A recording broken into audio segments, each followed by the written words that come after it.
Class is now in session. I am Professor Hockey, and today we're discussing Game 80 of the regular season between the San Jose Sharks and the Winnipeg Jets, in which the Sharks have lost 6-2.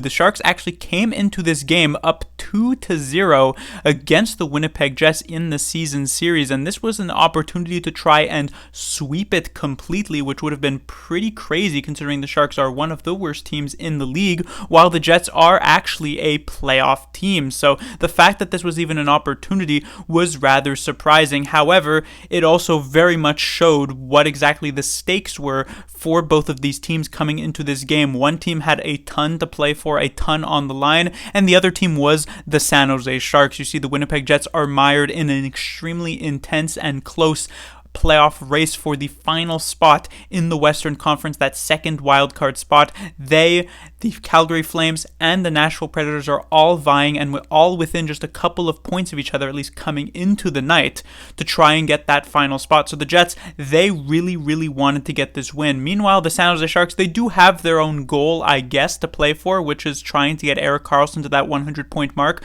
But win or lose in this game doesn't particularly matter, and so it is not surprising that many of the Jets players are more energized than the San Jose Sharks players. And interestingly enough, both of these teams actually accomplished those goals by the end of this game. The Jets would claim the 2 points in the standings for themselves to help them out in the playoff race and almost secure themselves that playoff spot. Meanwhile, the Sharks would pick up their 2 points for Erik Karlsson to get him to that coveted 100-point mark on the season, something that I will discuss a bit later when talking about Erik Karlsson.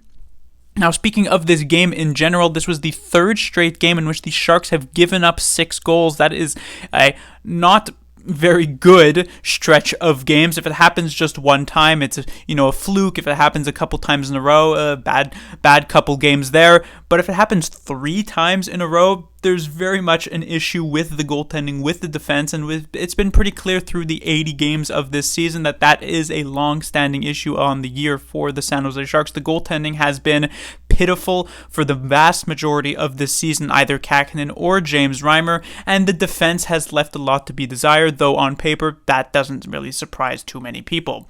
Now, in this game, it starts off with a San Jose Sharks goal. Just about 20 seconds into this one, Erik Karlsson gets one on the board for his 24th of the season and his 99th point. But that was the literal only good part pretty much of the first period for the San Jose Sharks, that first goal. After that, it was literally just Jets waves.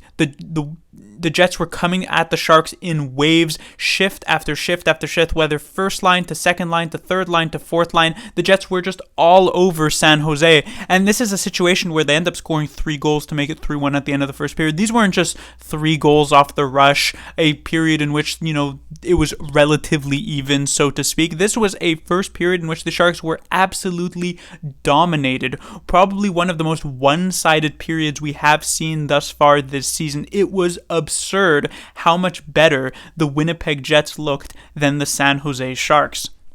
Now, in the second period, much of the same, I would say, continued, though the Sharks at least did have a couple of decent moments. There was like a power play later on in the second period where they looked rather good, and they were able to carry that a bit into even strength. So there were some decent shifts, I guess you could say, for San Jose, but in the end it still remained a 3-1 game for the Jets. In the third period, the Jets would get their 4th goal very quickly by Mason Appleton to make it 4-1, but the Sharks on a power play would end up with this Erik Karlsson goal, his 25th of the season, for that 100 point that I mentioned earlier, and so it was technically possible that the Sharks could try and construct some sort of comeback here, down only a couple of goals, but the Jets would very quickly make it 5-2 and then 6-2 to pretty much put this game away, and the Sharks would, as I said, let in 6 goals for the 3rd straight game and lose for the 4th straight game technically at the end of this one.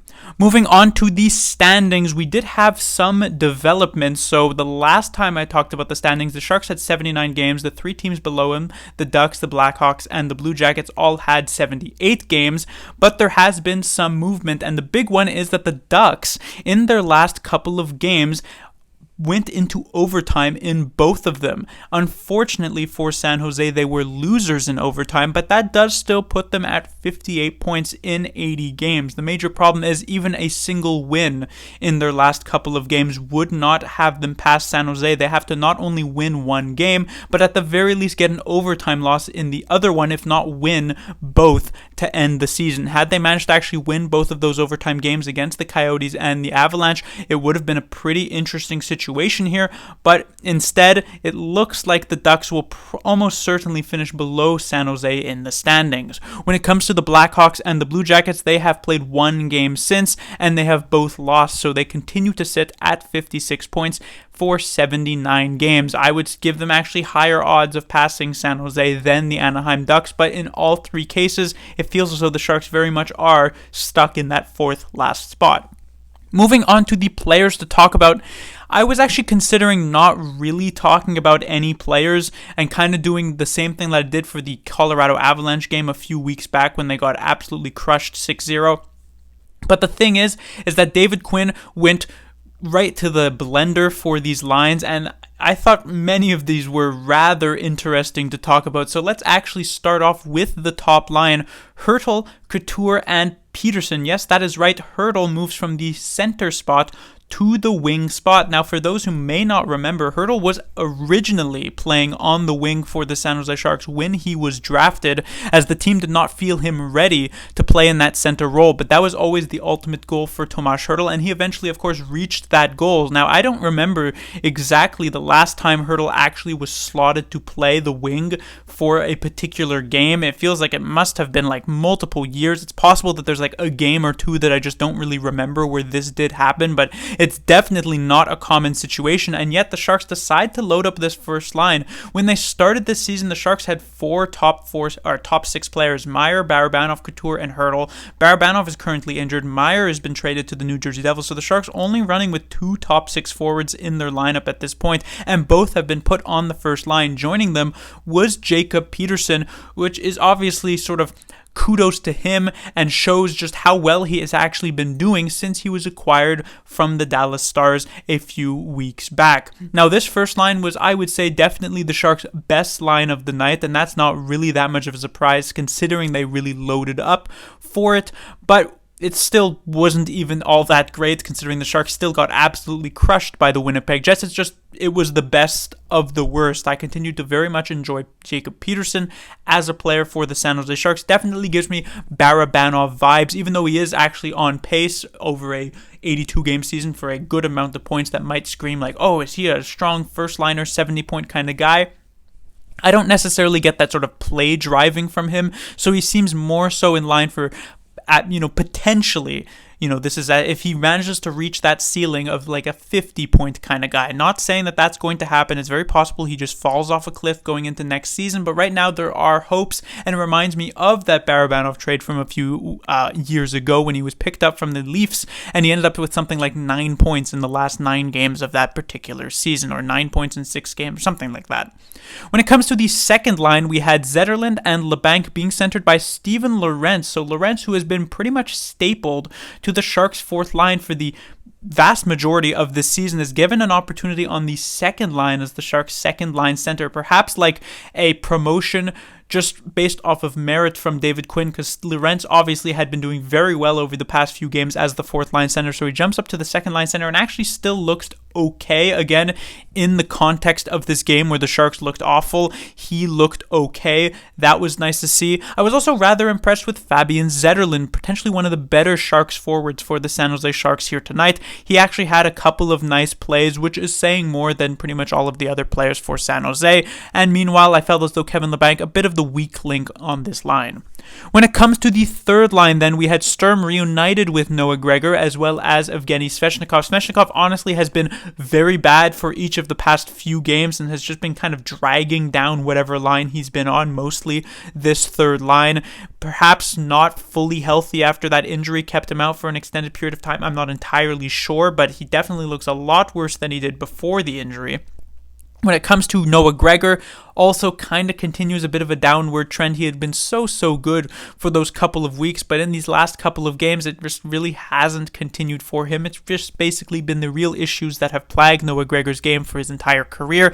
The inconsistencies do really burn him. And then finally, when it comes to the fourth line, we had a kid line, an extremely inexperienced line, as Raska was joined by Bordelot and Tristan Robbins making his debut. So the merry-go-round of debuts for the Sharks rookies coming up from the San Jose Barracuda continued here tonight. Robbins had been playing rather well with the Barracuda as of late, so he gets this promotion, comes up to the fourth line, and honestly, I don't think he did much of anything. This was just a very rough game in general to jump into because the Sharks got completely outplayed. Had they actually played better as a group, I imagine Robbins would have been able to shine more, but it's hard to necessarily give him a glowing evaluation or even a negative evaluation in a game that was just so heavily one-sided. I will say, Bordelot, I did think had a pretty good game, kind of similar to Fabian Zetterlund, probably one of the better forwards for the San Jose Sharks here tonight, at least from outside of that top line. Then we have the defensive side of things with Marc-Edouard Vlasic being injured likely for the last couple of games of this season. We had Karlsson joined by his new defensive partner, Henry Thrun. Definitely a very interesting look. I had mentioned when the Sharks had acquired Thrun in that deal with the Anaheim Ducks that maybe one of the reasons why he would want to sign here is the opportunity to play with a player like Erik Karlsson. Finally is given that opportunity. We already saw him play multiple shifts with Karlsson at the end of last game once Vlasic was injured, so it was inevitable that this would end up happening. So Thrun, I thought he had a decent game. Obviously, when playing on this top pairing, you're going to end up playing against the Mark Scheifele's, against the Nikolai Ehlers, against the Kyle Connors, and because the Sharks were so much in their own zone the vast majority of this game, it was difficult for Thrun to necessarily look amazing, but I did think he looked okay enough that it continues to give me hope for the future. I thought it was an okay game and was maybe in the upper half of Sharks defensemen who were generally very, very bad on the night in general. When it comes to Erik Karlsson, however, of course, we do have to talk about that 100-point mark. Only the 15th season of a defenseman being able to put up 100 points moves into that top 15. The first defenseman to do that in about 30 years, over 30 years since Brian Leetch in the 91-92 season. Extremely impressive. Very much incredible. Honestly, there really aren't any more words to say for what an impressive offensive season, and on one of the worst teams in the league, I might add. The Sharks are not good. They don't score a lot of goals. Karlsson has been without Timo Meier for the last 20 or so games of this season due to the trade at the trade deadline, so he doesn't even have that many good players to pass to in this situation, and yet he still manages to hit this mark. Extremely impressive, and we'll see in the last couple of games where he sort of finishes this season on. If he actually manages to get to the 104-point mark, that would put him into the top 10, and something even more so than that is that there are only two other defensemen in NHL history who would have gotten 104 points or more, those being Bobby Orr, the best defenseman of all time, as most people would consider him, as well as Paul Coffey. So Karlsson being able to get to that mark, and it's not out of the question, would be insane.